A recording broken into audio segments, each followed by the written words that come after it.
Bismillahirrahmanirrahim. Jadi orang-orang begitu Pak. Jadi wah ini kalau ini maka Bapak dan Saudara berdasarkan itu maka hukumnya wajib bagi kaum muslimin untuk hijrah ke Madinah. Itu yang menghukumkan wajib. Karena ternyata ketika terjadi perang ada orang muslim yang masih tinggal di Mekah, kemudian dia diajak oleh pembesar kafir untuk memerangi kaum muslimin dan dia kebetulan mati, dan itu diceritakan dalam Al-Quran. Maka wajib, hukumnya wajib.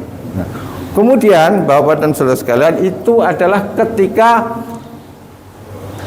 berlangsung kurang lebih 10 tahun ketika Rasulullah SAW belum menaklukkan kota Makkah.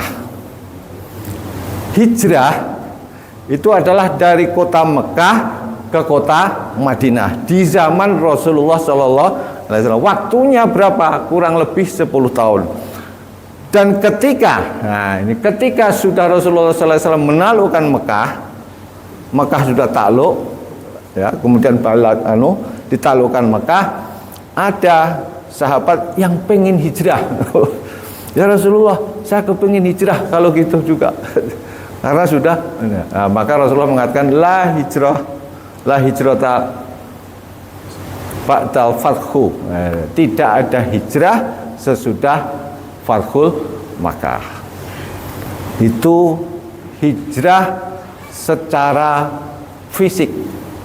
Maka ulama itu begitu Pak. Jadi inilah makna hijrah secara fisik. Maka hukum ini secara fisik Makkah ke Madinah hukumnya selesai ketika Fathul Makkah ditutup. Wajibnya itu ditutup. Sudah ditutup baru tidak ada hijrah lagi. Nah, ini hukumnya wajib.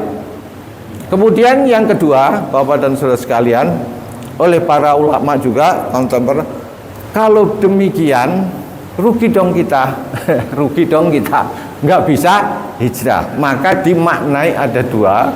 Satu namanya hijrah makani, hijrah tempat, dan hanya itu berlaku di zaman Rasulullah SAW.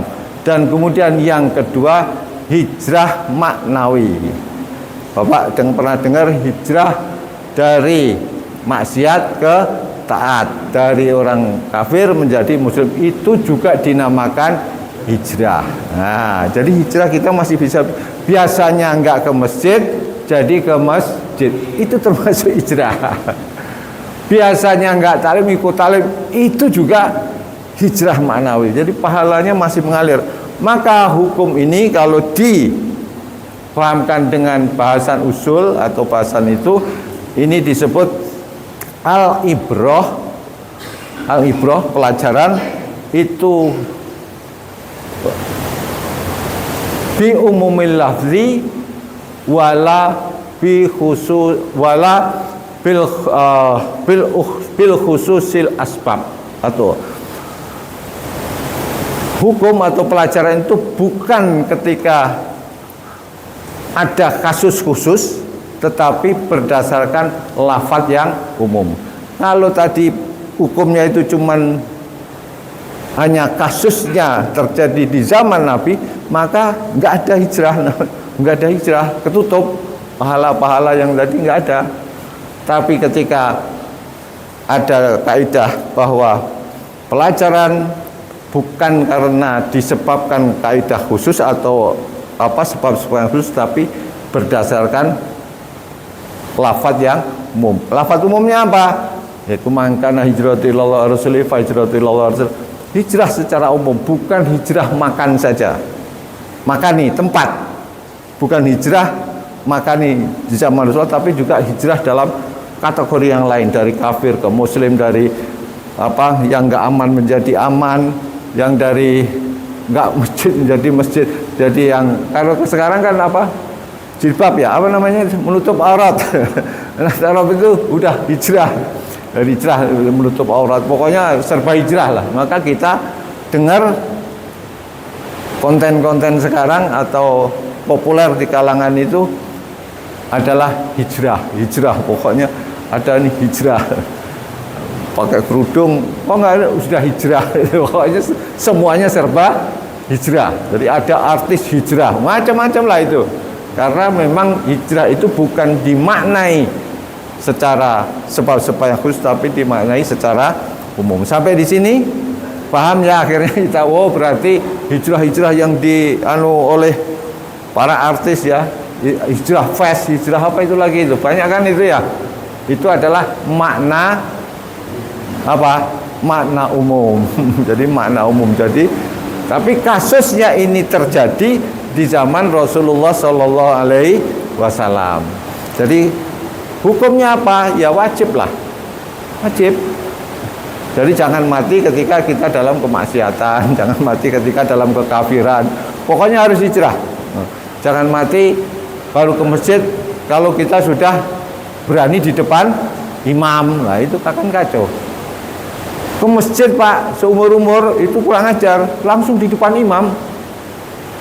Apa tahu nggak? Jenazah, sudah jadi jenazah. Baru dia ke masjid, terus duduk tidurnya di depan imam. Jadi itu jangan sampai begitu. Ya udahlah ke masjid tiap hari nggak masalah. Jangan sampai mau ke masjid kalau sudah berani di depan imam. Jangan sampai di sini Bapak dan Saudara sekalian yang saya hormati, ini adalah pengertian hijrah. Kasus ini Bapak dan Saudara kalau diteliti dalam perspektif ilmu yang lain, ini perspektif ilmu fikih aja, ini rangkaian dari innamal a'malu binniyat tadi. Kalau ini dirangkai disiplin ilmu yang lain banyak sekali ini. Sejarah ada. Nanti ketika bisa sejarah, bicara hijrah. Ini juga nanti bicara orang per orang biografinya. Jadi luas sekali. Demikian yang perlu saya sampaikan untuk ini. Mungkin ada pertanyaan barangkali. Hijrah. Ya, silakan Pak Jago sebentar. Mas, kasih itunya, Mas.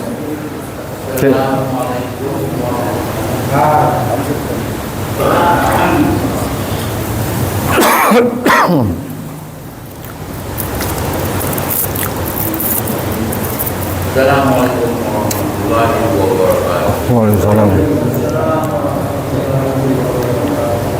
Dari keterangan Ustaz mengenai surat An-Nisa dan dulu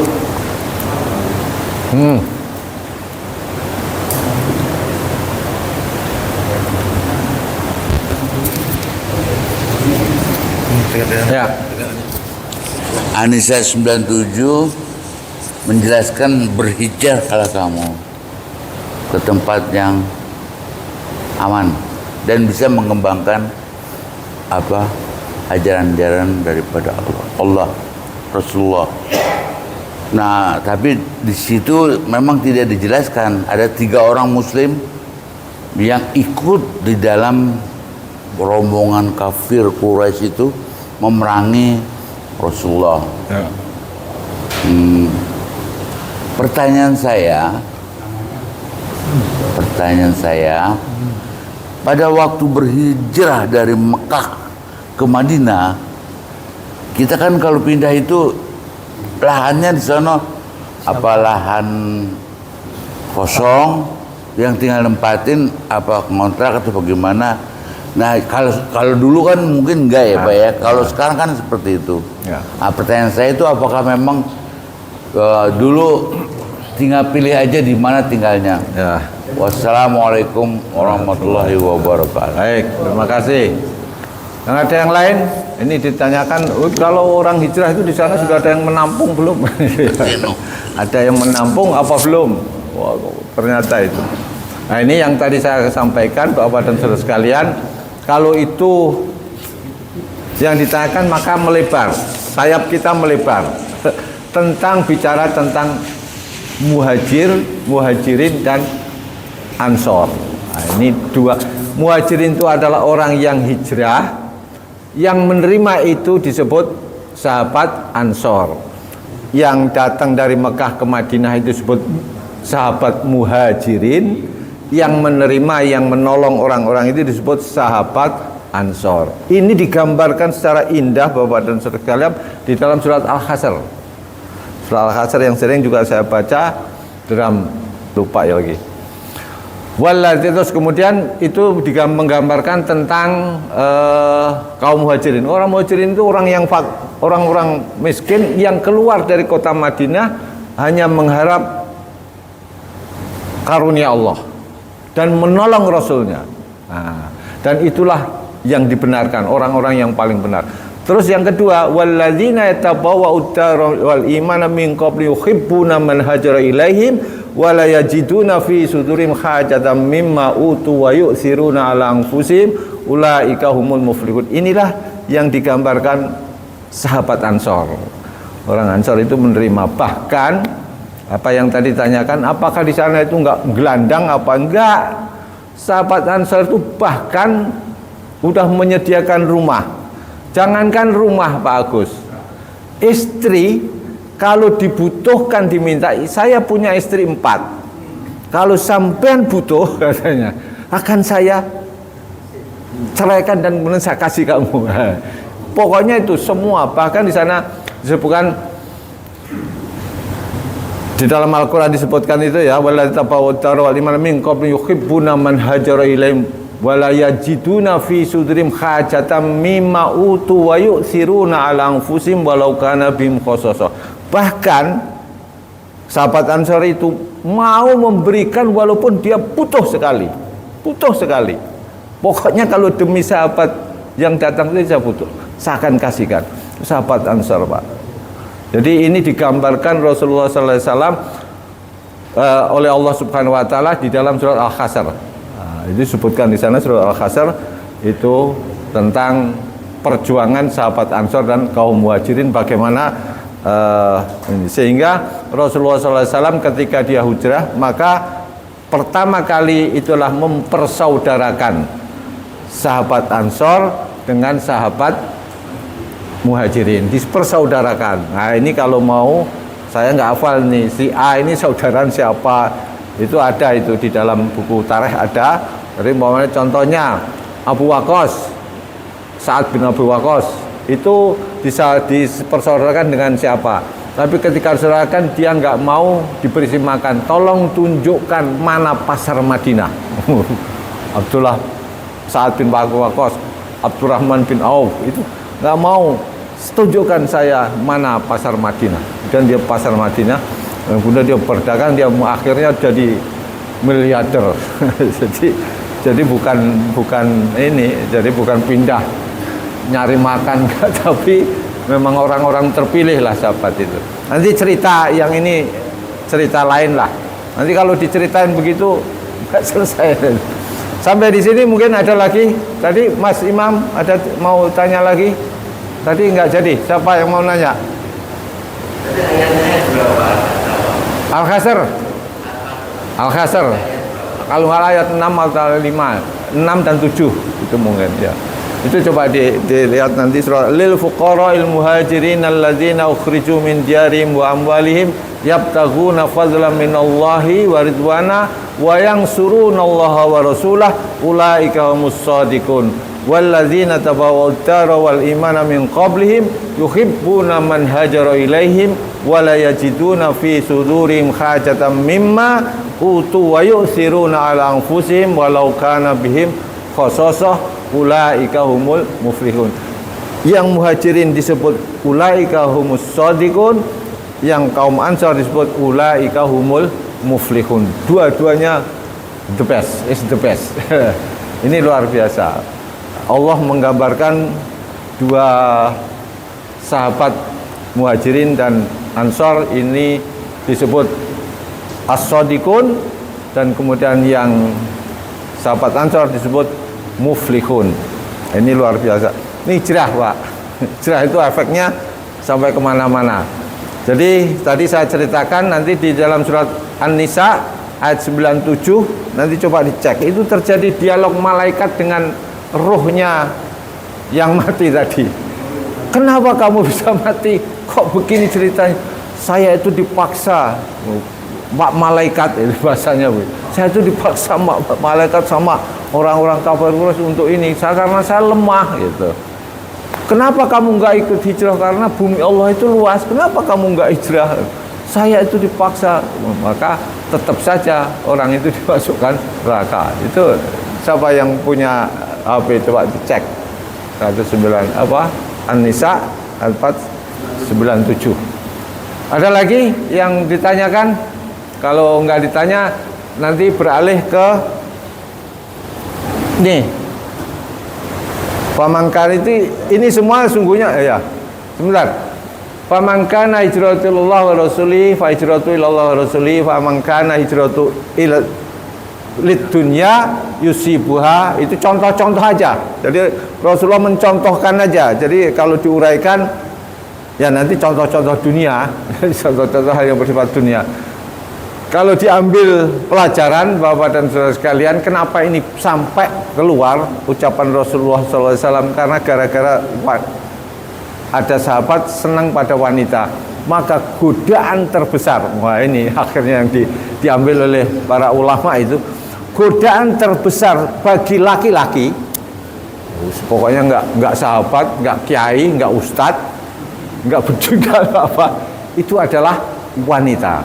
Nah, kalau ustadz juga manusia. yang sering diomong, ya memang hadisnya demikian. Hadisnya itu sahabat tergoda hijrah itu karena wanita.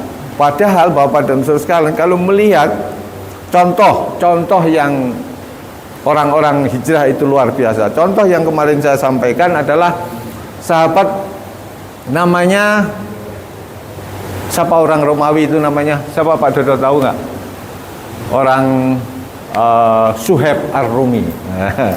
Suhaib Ar-Rumi itu awalnya budak, kemudian dibebaskan karena kerjanya bagus, dan kemudian berusaha dan dia kaya raya di Makkahnya itu, dan kemudian mau hijrah, seluruhnya suruh ditinggalkan, nggak boleh dibawa 1 sen pun. Duit 1 sen pun nggak boleh dibawa, sangu aja nggak boleh. Pokoknya cegat, karena dia itu dicegat, nggak boleh. Kamu boleh ke sana, tapi dengan badan ya jalan, Pak.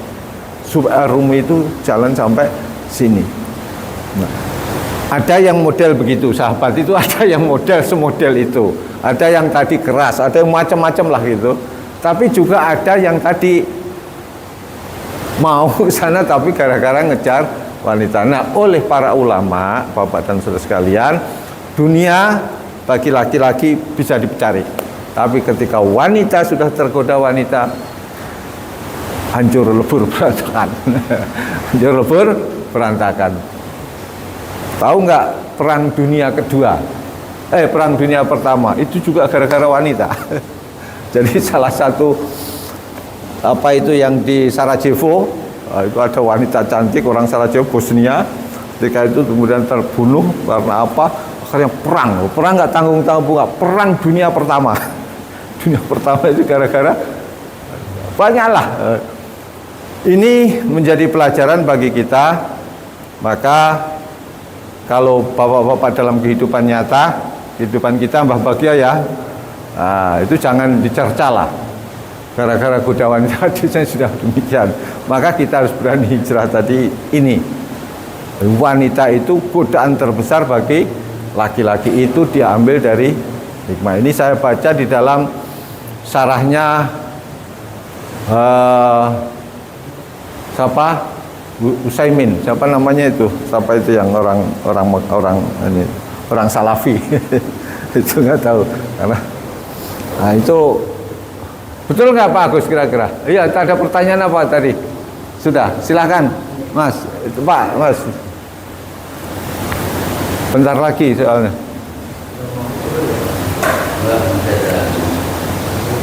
Sudah ada. Bismillahirrahmanirrahim. Assalamualaikum warahmatullahi wabarakatuh. Waalaikumsalam. Pak Ustadz, Rasulullah itu berhijrah dari Mekah ke Madinah. Apakah awalnya atau sudah direncanakan dulu atau spontan aja, Pak Ustadz? Itu yang pertama. Yang kedua, kalender Hijriah itu dimulai dari Rasulullah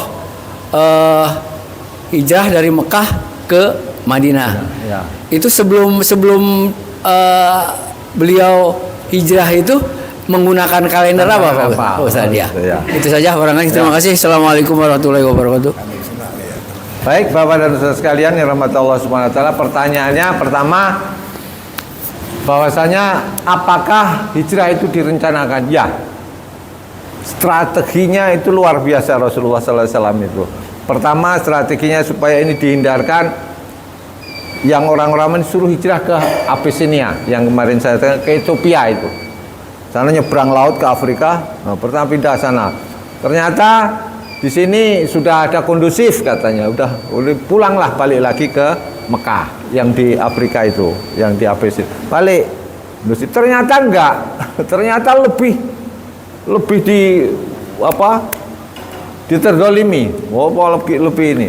Kemudian Rasulullah SAW ketika itu ada dua orang dari Makkah itu dari Madinah menemui Rasulullah. Saya beriman kepada engkau kalau mau nanti para kaum muslimin yang ini pindah aja ke Madinah. Ya sudah kalau begitu balik lagi ke sana. Kemudian yang kedua balik lagi, yang orang yang pertama tadi ada 6 orang balik ke sana, balik lagi bawa 12 orang. Wah, 12 orang musyawarah lagi, kemudian oke, kalau begitu saya siapkan Rasulullah nanti di sana. Nah, itu dipersiapkan betul. Jadi strategi itu disebut namanya Baitul Aqabah pertama dan kemudian Baitul Aqabah yang kedua, baru terjadi pindah hijrah tadi. Jadi itu betul-betul di manage secara profesional kalau profesional. Jadi yang orang Madinah datang ke sini pertama 6 orang mengadakan musyawarah dinamakan Baitul Aqabah pertama. Oke, kalau begitu kamu balik lagi. Nah, balik lagi ke sana. Tahun haji berikutnya haji lagi menjadi 12 orang. Nah, 12 orang bermusyawarah lagi, itu dinamakan Aqabah yang kedua. Ketika itu musyawarah hasilnya oke, kalau begitu balik lagi ke sana. Maka ketika sudah ada perintah dari Allah untuk berhijrah, maka Rasulullah SAW membolehkan para kaum muslimin yang ada di Makkah yang dulunya dari Abyssinia balik lagi ternyata suruh bukan kembali ke Abyssinia tapi suruh pindah ke hijrah ke Madinah. Jadi itu strateginya. Kemudian penanggalan, itu ada kisah yang kemarin yang saya sampaikan bahwa penanggalan hijriah itu gara-gara ada seorang gubernurnya ketika itu di bawah pemerintah, di bawah Khalifah Umar bin Khattab menjadi khalifah. Ketika itu ada sahabat menerima surat, setiap surat, dan itu kalau nggak salah dari Persia, penanggalan Persia. Jadi ada tanggalnya, ada tahunnya. Maka dibaca tanggal tahunnya di hadapan Umar bin Khattab. Ketika mau membalas surat kalian tertanggal sekian itu, bingung. Ini gimana kalau membalas surat kalian? Nggak ada tanggal, kita belum punya tanggal. Dulu ada namanya yang sudah berlaku itu apa, penanggalan Gregorian. Gregorian itu bahasa kita Masehi lah. Nah, itu ada penanggalan Gregorian namanya. Itu Masehi. Itu enggak tercantum dalam apa penanggalan yang berlaku di tanah Arab, kita enggak tahu, tapi ketika mau membalas surat kalian tertanggal itu, maka usulannya bikin tanggalan. Kapan bikin tanggalan? Kemudian diusulkan ketika hijrah Rasulullah SAW itu dibuat tanggal. Itu kapan terjadinya? Itu sesudah Khalifah Umar menjabat 2 tahun. Jadi sekitar kalau Nabi Muhammad hijrah itu 10 tahun, kemudian Abu Bakar 2 tahun, Umar ketika menjabat yang kedua tahun kedua, maka kurang lebih 14 tahun sesudah hijrah baru diputuskan tahun hijrah itu ditetapkan sebagai kalender Islam. Jadi 14 tahun sesudah hijrah. Jadi 14 tahun kurang lebih itu. Mudah-mudahan Bapak dan Saudara sekalian, ini bicara tentang hijrah. Insya Allah besok kita tutup hadis pertama ini dengan menyimpulkan seluruh rangkaian dari awal innamal a'malu binniyat sampai dengan fahijratuhu ila ma hajara ilaih. Ini diriwayatkan oleh Tabari. Dan kemudian nanti menginjak yang lebih berat lagi. Hadis kedua teramat berat. Hadis ini juga dari Umar, itu tentang mahwal Islam, mahwal iman, mahwal ihsan. Nah, ini penjelasannya mungkin berbulan-bulan. Tapi saya detailkan Pak ini. Nanti saya detailkan itu. Jadi saya pernah belajar, saya akan detailkan seperti pelajaran hadis yang pertama ini. Mudah-mudahan memberi manfaat untuk kita semua dan menjadi barokah untuk kita, menambah wawasan untuk kita. Tapi itulah hadis Rasulullah Shallallahu Alaihi Wasallam. Jadi kalau dirunut dari hukumnya demikian, kemudian kalau ditarik ke sejarah itu panjang juga. Jadi inilah yang disebut jawami'ul kalim. Baik, mari kita tutup kajian kita ini. Mudah-mudahan menjadi bersemangat kita, karena ini bukan pelajaran mbah-mbah, tapi saya ingin pelajaran sekolah zaman dulu saya transfer ke suasana mbah-mbah. Jadi suasana cerita, banyak dongengnya. Banyak dongengnya. Mari kita tutup dengan subhanakallahumma hamdika asyhadu an la ilaha illa anta astaghfiruka wa atubu ilaik. Assalamualaikum warahmatullahi wabarakatuh.